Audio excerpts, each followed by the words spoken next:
17ই রমজান 624 খ্রিস্টাব্দে তথা দ্বিতীয় হিজরির এই দিনে সংগঠিত হয়েছিল ইসলামের চিরস্মরণীয় ও গৌরবময় অধ্যায় বদর যুদ্ধ। এটি ছিল সত্য ও মিথ্যার, হক ও বাতিলের, মুসলিম ও কাফেরদের মধ্যকার ঐতিহাসিক যুদ্ধ এবং এটি ছিল ইসলামের প্রথম যুদ্ধ। মদিনার অদূরে অবস্থিত একটি কূপের নাম ছিল বদর। সেই সূত্রে এই কূপের নিকটবর্তী আঙিনাকে বলা হতো বদর প্রান্তর। এই বদর প্রান্তরেই মহান আল্লাহ তার প্রিয় হাবিব নিরস্ত্র মোহাম্মদ সাল্লাল্লাহু আলাইহি সাল্লাম তার সঙ্গীদের বিজয়ী করেছিলেন হাজার সশস্ত্র যোদ্ধার মোকাবেলায়।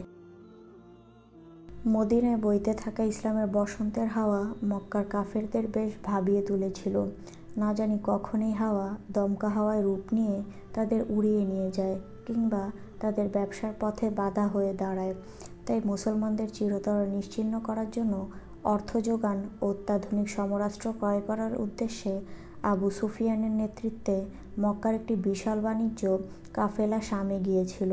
মক্কার প্রতিটি ঘর থেকে প্রত্যেকের সামর্থ্য অনুযায়ী অর্থ দিয়ে গঠন করা হয়েছিল 40 জন সশস্ত্র অশ্বারোহী যোদ্ধার পাহারায় 1000 মালবাহী উটের একটি বাণিজ্যিক বহর। বিষয়টি আঁচ করতে পেরেছিল মুসলমানরাও। তাই যখন তারা শাম থেকে ব্যবসা শেষে অস্ত্র নিয়ে ঘরে ফিরছিল তখন তাদের ওপর হামলা করার সিদ্ধান্ত হলো। মুসলমানদের আত্মরক্ষার্থে হামলা করা ছাড়া আর কোনো পথ খোলা ছিল না। বিষয়টি আবু সুফিয়ান টের পেয়ে দ্রুত সাহায্যের জন্য মক্কায় খবর পাঠায়। তবে খবরটি ছিল মুসলমানরা আবু সুফিয়ানের কাফেলার উপর হামলা করেছে। খবর পেয়ে তৎক্ষণাৎ আবু জাহেলের নেতৃত্বে 1000 সশস্ত্র যোদ্ধার এক বিশাল বাহিনী মদিনা আক্রমণের জন্য বের হয়। অথচ মুসলমানরা যুদ্ধের প্রস্তুতি নিয়ে আসেনি। তাদের উদ্দেশ্য ছিল শুধু আবু সুফিয়ানকে আটকানো। এই যুদ্ধ সংগঠিত হওয়ার পেছনে যেসব বিষয় প্রত্যক্ষভাবে কাজ করেছিল তা ছিল নাখলার খণ্ডযুদ্ধ, কাফেরদের রণপ্রস্তুতি, আবু সুফিয়ানের অপপ্রচার, যুদ্ধ প্রস্তুতির জন্য অহিলাভ, মক্কাবাসীর ক্ষোভ ইত্যাদি।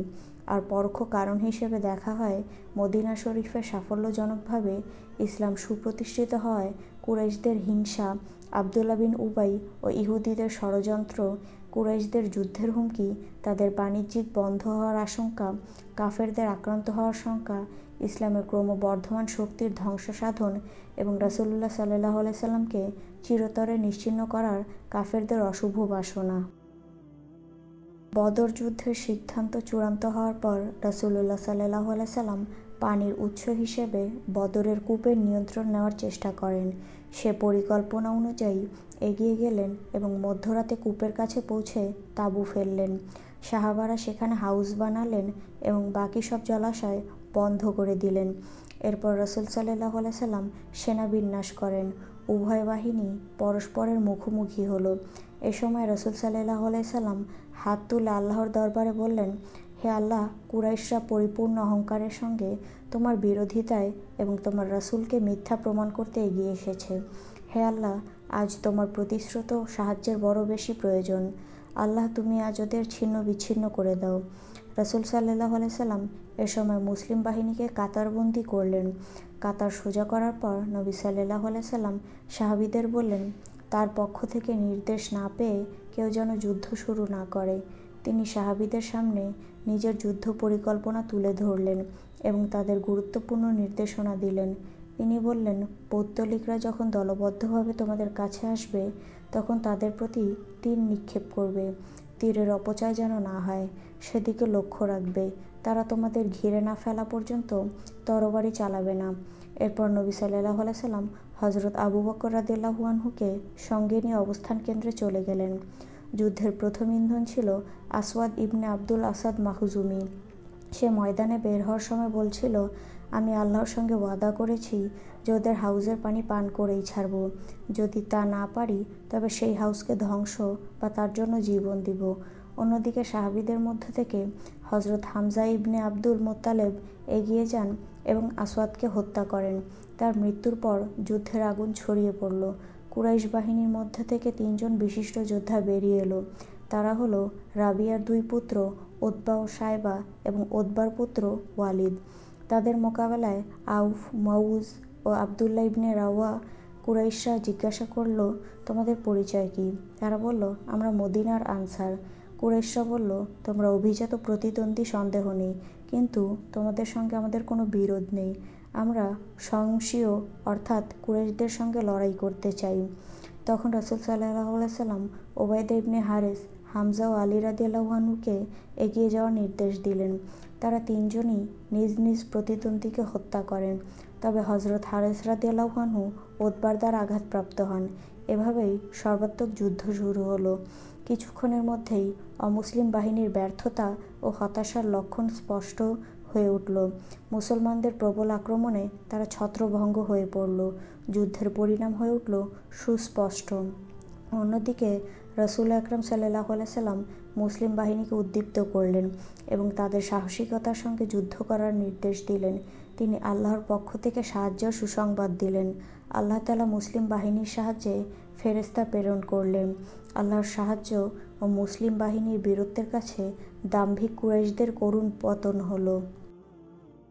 ঐতিহাসিক বদর যুদ্ধ ইসলামের ইতিহাসে অত্যন্ত তাৎপর্যপূর্ণ ঘটনা। মহান আল্লাহ এই যুদ্ধকে ইয়াউমুল ফুরকান, সত্য ও মিথ্যার মধ্যে পার্থক্য স্পষ্টকারী দিন বলে আখ্যা দিয়েছেন। আল্লাহর এই নামকরণ থেকে বদর যুদ্ধের প্রভাব ও ফলাফল সম্পর্কে ধারণা পাওয়া যায়। মূলত প্রতিষ্ঠিত শক্তি কুরাইশদের বিরুদ্ধে সদ্যপ্রসূত মদিনার ইসলামী রাষ্ট্রের জন্য বদর ছিল অস্তিত্বের লড়াই। বদর যুদ্ধের বিজয় ছিল মুসলিম উম্মাহর জন্য প্রথম রাজনৈতিক স্বীকৃতি। এই যুদ্ধই ইসলামী রাষ্ট্রের পথ চলার গতিপথ নির্ধারণ করে দিয়েছিল। বদর যুদ্ধের পূর্বাপর অবস্থা বিশ্লেষণ করলে বোঝা যায়, এই যুদ্ধ শুধু মদিনা নয়, বরং সমগ্র আরব উপদ্বীপে মুসলিম উম্মার ভাবমূর্তি উজ্জ্বল করেছিল। ঐতিহাসিকরা মনে করেন, রাসূলুল্লাহ সাল্লাল্লাহু আলাইহি সাল্লামের হিজরতের পর মদিনায় যে ইসলামী রাষ্ট্রের গোড়াপত্তন হয়েছিল, তার প্রকৃত প্রতিষ্ঠা বদর প্রান্তে বিজয়ের মাধ্যমেই হয়েছিল। এই বিজয়ের আগে মদিনার মুসলিমরা ছিল একটি ধর্মীয় সম্প্রদায় মাত্র। কিন্তু কুরাইশদের মতো প্রতিষ্ঠিত শক্তির বিরুদ্ধে সামরিক বিজয় এই ধারণা পাল্টে দেয় এবং আরব উপদ্বীপে মদিনার মুসলিমদের একটি রাজনৈতিক পক্ষের মর্যাদা এনে দেয়। শুধু তাই নয়, বদর যুদ্ধ আরবের বহু মানুষের হৃদয়ের সংশয় দূর করে দেয় এবং তারা ইসলাম গ্রহণের সহজ সাহস খুঁজে পায়। এছাড়া অসম শক্তির বিরুদ্ধে এই অসাধারণ বিজয় মুসলিম উম্মার জন্য অত্যন্ত অনুপ্রেরণার উৎস। আরবের অমুসলিমদের উপর বদর যুদ্ধের প্রভাব ছিল অপরিসীম। বদর যুদ্ধে কুরাইশ বাহিনীর ৭০ জন নিহত হয়। তাদের বেশিরভাগই ছিল শীর্ষস্থানীয় ব্যক্তিত্ব, খ্যাতনামা আরব বীর। আবু জাহেল, উতবা ইবনে রাবিয়া, সাইবা ইবনে রাবিয়া, ওয়ালিদ ইবনে মুগিরা, নদর বিন হারেস ও উমাইয়া বিন খালাফাতের মতো কুরাইশ নেতাদের করুণ মৃত্যু তাদের হৃদয়াত্মাকে কাঁপিয়ে দেয় এবং তাদের চোখ থেকে অহমিকার পর্দা সরিয়ে দেয়। কারণ সমকালীন ইতিহাসে কুরাইশ গোত্রের এমন বিপর্যয় আরবরা দেখেনি। এছাড়া বদর যুদ্ধে মুসলিম বাহিনীর বিজয় কুরাইশদের অবাধ বাণিজ্যিক এবং আরবের অন্যান্য গোত্রের ওপর অন্যায় প্রভাব খাটানোর পথ বন্ধ করে দেয়। মদিনার উপকণ্ঠে ডাকাতি ও লুণ্ঠনের যে ধারা যুগ যুগ ধরে চলে আসছিল, যার পেছনে কুরাইশ নেতাদের সহযোগিতা ও প্রশ্রয় ছিল, তা বন্ধ হয়ে যায়। ফলে মুসলিম বাহিনীর এই বিজয়ে স্বস্তি প্রকাশ করে মদিনা ও আশপাশের সর্বস্তরের মানুষ। তারা স্বাগত জানায় সত্যপক্ষের এই মহান বিজয়কে। বদর যুদ্ধে বিপুল বৈভব কুরাইশদের বিরুদ্ধে মুসলিম বাহিনীর অভাবনীয় বিজয় অর্জিত হয়। এই যুদ্ধে ৭০ জন কুরাইশ যোদ্ধা নিহত হয় এবং সমপরিমাণ ব্যক্তি বন্দী হয়। যুদ্ধ শেষে রাসূলুল্লাহ সাল্লাল্লাহু আলাইহি সাল্লাম মদিনায় পৌঁছার পর সাহাবায়ে কেরামের সঙ্গে যুদ্ধবন্দীদের ব্যাপারে পরামর্শ করলেন। হযরত আবু বকর সিদ্দিক রাদিয়াল্লাহু আনহু বললেন, হে আল্লাহর রাসূল, ওরা তো চাচাতো ভাই এবং আমাদের আত্মীয় স্বজন। আমার মত হলো ওদের কাছ থেকে মুক্তিপণ নিয়ে ছেড়ে দেওয়া হোক। এতে অর্জিত সম্পদ অবিশ্বাসীদের বিরুদ্ধে আমাদের শক্তিতে পরিণত হবে। আর এমনও হতে পারে আল্লাহ তাআলা তাদের হিদায়াত দেবেন এবং তারা একসময় আমাদের পাশে এসে দাঁড়াবে। হযরত ওমর ইবনে খাত্তাব রাদিয়াল্লাহু আনহু ভিন্ন মত দিলেন। তিনি বললেন, কুরাইশ যোদ্ধাদের হত্যা করা হোক, যেন ইসলামের বিরুদ্ধে অস্ত্র ধারণের সাহস কেউ না পায়। এছাড়া এই যুদ্ধবন্দীরা নেতৃস্থানীয় ব্যক্তি, তাদের অনুপস্থিতিতে অবিশ্বাসী শিবিরকে দুর্বল করে দেবে। রাসূলুল্লাহ সাল্লাল্লাহু আলাইহি সাল্লাম হযরত আবু বকরের পরামর্শ গ্রহণ করলেন, কিন্তু আল্লাহ তাআলা হযরত ওমরের সিদ্ধান্তটি অধিক সঠিক ছিল বলে জানিয়ে দেন। রাসূলুল্লাহ সাল্লাল্লাহু আলাইহি সাল্লাম নিকটবর্তী একটি গাছের প্রতি ইশারা করে বললেন, আমার কাছে ওদের আযাব এই গাছের চেয়ে নিকটতর করে উপস্থাপন করা হয়েছে। তবে আল্লাহ তাআলা ফিদিয়া গ্রহণের সিদ্ধান্তের বৈধতা দেন এবং প্রদেয় মুক্তিপণকে মুসলিমদের জন্য হালাল ঘোষণা করেন। তবে আল্লাহ তাআলা এজন্য করেছেন যে তারা শুধু যুদ্ধবন্দী ছিল না, বরং তারা ইসলাম, মুসলিম ও মানবতার বিরোধী অনেক অপরাধের সঙ্গে জড়িত ছিল। যুদ্ধবন্দীদের কাছ থেকে নেওয়া মুক্তিপণের পরিমাণ ছিল 1000 থেকে 4000 দিরহাম পর্যন্ত। যাদের মুক্তিপণ দেওয়ার সামর্থ্য ছিল না, তাদের পেশা দক্ষতার বিনিময়ে মুক্তি লাভের সুযোগ দেওয়া হয়। যেমন মক্কাবাসী লেখাপড়া জানত, পক্ষান্তরে মদিনায় লেখাপড়া জানা লোকের সংখ্যা ছিল হাতে গোনা। ফলে যাদের মুক্তিপণ প্রদানের সামর্থ্য নেই এবং লেখাপড়া জানে, তাদের সুযোগ দেওয়া হলো যে তারা মদিনায় 10টি করে শিশুকে লেখাপড়া শেখাবে। শিশুরা ভালোভাবে লেখাপড়া শেখার পর শিক্ষক বন্দীদের মুক্তি দেওয়া হবে। রাসূলুল্লাহ সাল্লাল্লাহু আলাইহি সাল্লাম কয়েকজন বন্দীকে বিশেষ দয়া করায় তাদের কাছ থেকে ফিদিয়া গ্রহণ করেননি, এমনিতেই মুক্তি দেওয়া হয়। তারা ছিল মুত্তালিব ইবনে হানতাব, সাইফি ইবনে আবু রেফায়া ও আবু আজ্জা জুমাহি। রাসূলুল্লাহ সাল্লাল্লাহু আলাইহি সাল্লাম তার জামাতা আবুল আসকে এই শর্তের ওপর ছেড়ে দিয়েছিলেন যে তিনি নবীনন্দিনী হজরত জয়নব রাদিয়াল্লাহু আনহুর পথে বাধা হয়ে দাঁড়াবে না। এর কারণ ছিল যে হজরত জয়নব রাদিয়াল্লাহু আনহু আবুল ইবনে আসের ফিদিয়া হিসেবে কিছু সম্পদ পাঠিয়েছিলেন। এর মধ্যে একটি হারও ছিল। হারটি হজরত খাদিজা রাদিয়াল্লাহু আনহু হজরত জয়নব রাদিয়াল্লাহু আনহুকে আবুল আসের ঘরে পাঠানোর সময় উপহার স্বরূপ দিয়েছিলেন। মহানবী সাল্লাল্লাহু আলাইহি সাল্লাম তা দেখে অশ্রুসজল হয়ে ওঠেন এবং আবেগে তার কণ্ঠস্বর রুদ্ধ হয়ে আসে। তিনি আবুল আসকে ছেড়ে দেওয়ার ব্যাপারে সাহাবাদের মতামত চান। সাহাবারা প্রিয়নবী সাল্লাল্লাহু আলাইহি সাল্লামের এই প্রস্তাব সশর্তভাবে অনুমোদন করেন। অতঃপর মহানবী সাল্লাল্লাহু আলাইহি সাল্লাম তার জামাতা আবুল আসকে এই শর্তে ছেড়ে দেন যে তিনি হজরত জয়নব রাদিয়াল্লাহু আনহুকে মদিনায় আসার সুযোগ করে দেবেন। স্বামীর অনুমতি পেয়ে জয়নব রাদিয়াল্লাহু আনহু মদিনায় হিজরত করেন। রাসূলুল্লাহ সাল্লাল্লাহু আলাইহি সাল্লাম হজরত জায়েদ ইবনে হারেসা এবং অন্য একজন আনসারী সাহাবীকে মক্কায় প্রেরণ করেন।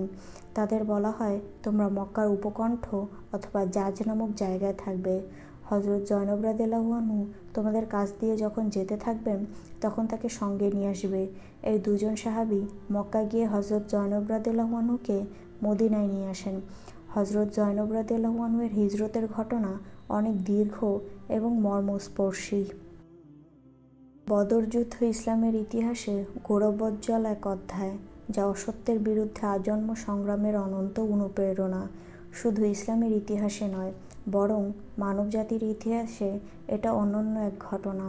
মহান আল্লাহ পবিত্র কোরআনে এই দিনের স্বীকৃতি দিয়েছেন নানাভাবে। তিনি কোরআনে উভয় পক্ষের শক্তির পার্থক্য, মুসলিম উম্মাহর প্রতি তার অনুগ্রহ এবং কম্পমান একটি অবস্থা থেকে মুসলিম বাহিনীর ঘুরে দাঁড়ানোর চিত্র তুলে ধরেছেন। সাহসিকতাই সত্য ও মিথ্যার মধ্যে পার্থক্যকারী দিন হিসেবে স্বীকৃতি দিয়েছেন। পবিত্র কোরআনের সূরা আলে ইমরান ও সূরা আনফালে বদর যুদ্ধের সবিস্তার বর্ণনা এসেছে। হজরত আবদুল্লাহ ইবনে আব্বাস রাদিয়াল্লাহু আনহু এর মতে সূরা আনফাল বদর যুদ্ধ সম্পর্কে অবতীর্ণ হয়েছে। এ সূরায় যুদ্ধলব্ধ সম্পদ, যুদ্ধবন্দী ফেরেশতাদের অংশগ্রহণ সহ সংশ্লিষ্ট বিষয়গুলোর আলোচনা রয়েছে। আর সূরা আলে ইমরানে মুসলমানদের অবস্থা, আল্লাহর সাহায্য ও তার উদ্দেশ্য সম্পর্কে আলোচনা করা হয়েছে। এ সূরায় আল্লাহ তাআলা মুসলিম উম্মাহকে ভবিষ্যতেও সাহায্যের ধারা অব্যাহত রাখার ঘোষণা দিয়েছেন। বদর যুদ্ধের অবস্থা তুলে ধরে মহান আল্লাহ বলেছেন, আল্লাহ তোমাদের বদরে সাহায্য করেছেন, অথচ তোমরা ক্ষীণ শক্তি। এই সাহায্যের উদ্দেশ্য সম্পর্কে আল্লাহ রাব্বুল আলামিন বলেছেন, আর আল্লাহ এটা করেছেন তোমাদেরকে সুসংবাদ দেওয়ার জন্য এবং যাতে এর দ্বারা তোমাদের অন্তর প্রশান্ত হয়। সাহায্য শুধু মহাপরাক্রমশীল আল্লাহর পক্ষ থেকে। শুধু বদর নয়, বরং ভবিষ্যতে আল্লাহর আসমানি সাহায্যের ধারা অব্যাহত রাখার ঘোষণা দিয়েছেন। তিনি বলেছেন, বরং তোমরা যদি ধৈর্য ধারণ করো, আল্লাহকে ভয় করো এবং তারা দ্রুত গতিতে তোমাদের উপর আক্রমণ করে, তবে আল্লাহ তাআলা তোমাদের 5000 ফেরেশতার সুবিন্যস্ত বাহিনী দ্বারা সাহায্য করবেন। সূরা আনফালের 66 নম্বর আয়াতে আল্লাহ মুমিনদের অনুরূপ সাহায্যের অঙ্গীকার করেছেন। সূরা আনফালে আল্লাহ তাআলা বদর প্রান্তে মুসলিম বাহিনীর অবস্থানের প্রশংসা করে বলেছেন, স্মরণ করো যখন তোমরা ছিলে নিকট প্রান্তে এবং তারা ছিল দূর প্রান্তে। উৎসারোহী দল ছিল তোমাদের চেয়ে নিম্ন ভূমিতে। এর পরের আয়াতেই আল্লাহ মুমিনদের সাহস যোগানোর একটি চিত্র তুলে ধরেছেন। ইরশাদ হয়েছে, স্মরণ করো যখন আল্লাহ তোমাকে স্বপ্নে দেখিয়েছিলেন তারা সংখ্যায় অল্প। যদি তিনি তাদের সংখ্যায় বেশি দেখাতেন তবে তোমরা সাহস হারাতে এবং যুদ্ধের ব্যাপারে নিজেদের মধ্যে মতবিরোধ তৈরি করতে। কিন্তু আল্লাহ রক্ষা করেছেন। নিশ্চয়ই তিনি অন্তরের খবর জানেন। সূরা আনফালের 50 নম্বর আয়াতে আল্লাহ ফেরেশতাদের অংশগ্রহণ সম্পর্কে বলেছেন, যদি তুমি দেখতে ফেরেশতারা অবিশ্বাসীদের মুখে ও পিঠে আঘাত করে জীবন কেড়ে নিচ্ছে এবং বলছে তোমরা দহন যন্ত্রণা ভোগ করো।